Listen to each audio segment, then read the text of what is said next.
Role ఇది అని we are eagerly waiting for that.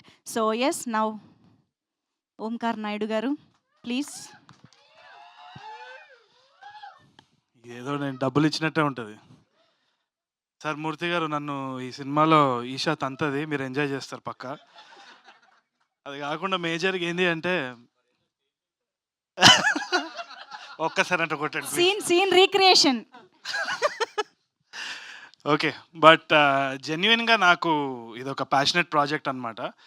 చాలా మందికి అదృష్టం ఉండాలి to act and to transport life. అంటే ఇప్పుడు బేసిక్ ఒక సినిమా జర్నీ ఎట్లుంటుందంటే మనకు ఒక అవకాశం దొరుకుతుంది ఇంకో లైఫ్ లివ్ చేయడానికి. అంటే ఆ కల్చర్ అనేది మనకు అర్థమవుతూ ఉంటుంది, కొత్త మనుషులను కలుస్తాం, డైలాగ్స్ కానీ ఆ క్యారెక్టర్లో we start living that character, వాళ్ళ ఇంట్లలో వాళ్ళ ఫ్యామిలీ ఫ్రెండ్స్ అంతా కూడా. సో ఒక ఆపర్చునిటీ ఇంకో లైఫ్ లివ్ చేయడానికి. సో నాకు ఆ ఆపర్చునిటీ కలిగించిన సృజన్కి అండ్ సజీవ్కి, all these wonderful people I worked with, Vinod గారు అండ్ ధీరజ్ నిన్ను పొగుడతాను నేను లైఫ్లో అనుకోలే కానీ నందు, బ్రహ్మాజీ సార్ వస్తే ఆ వైబ్ వేరే ఉంటుంది. అండ్ తప్పకుండా బ్రహ్మాజీ సార్ అన్నారు కదా పేరు వస్తుంది ఈషాకి తరుణ్ కానీ, యాక్చువల్లీ ఫస్ట్ బ్రహ్మాజీ గారే టాప్. ఆయన వచ్చినప్పుడు అందరు విజిల్ కొడతారు. That's the way his character is అనమాట. చాలా బాగా చేసినారు అందరు కూడా.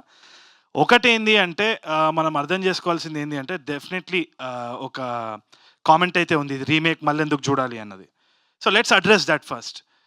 రీమేక్ అన్నది అది ఆ టాపిక్ నేను మళ్ళీ వస్తా కానీ, ఇప్పుడు గోదారి యాస అన్నది అండ్ ఇంకోటి ఆ కల్చర్ ఏదైతే ఉందో రాజమండ్రిలో పోయి when we shot mid summer, ఆ ఫుడ్ కానీ అక్కడ ఉన్న జనాలు కానీ అక్కడ ఉన్న వాతావరణం వాళ్ళు మాట్లాడే తీరు ఏదైతే ఉన్నదో దాన్ని యాజ్ ఇట్ ఈస్ ఒక సినిమాటిక్ ఎక్స్పీరియన్స్ ఇవ్వడం అంటే ఇది ఈ సినిమానే రీసెంట్ టైమ్స్లో నేను గ్యారంటీ చెప్తున్నాను.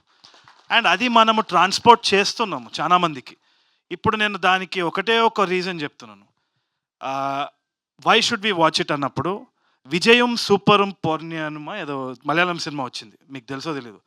100 రోజులు ఆడింది ఆ సినిమా. 100 రోజులు ఆడింది, ఎన్నో అవార్డ్స్ వచ్చింది. అక్కడ మలయాళం ప్రెస్ కానీ ఆడియన్స్ కానీ చాలా ఆదరించినారు ఆ సినిమాని. అది పెళ్లి చూపులు రీమేక్. సో ఒకటే చెప్తున్నా, it does not matter.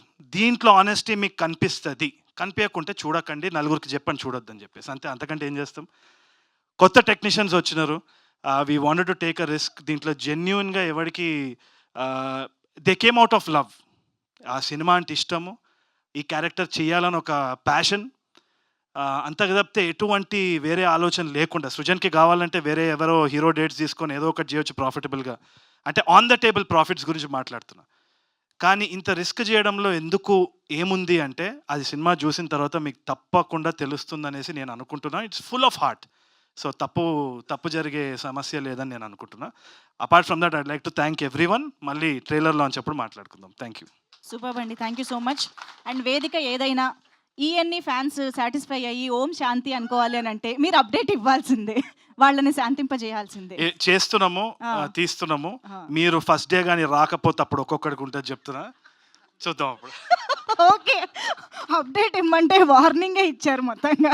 Thank you so much. So ఏమాత్రం ఆలస్యం చేయకుండా మనం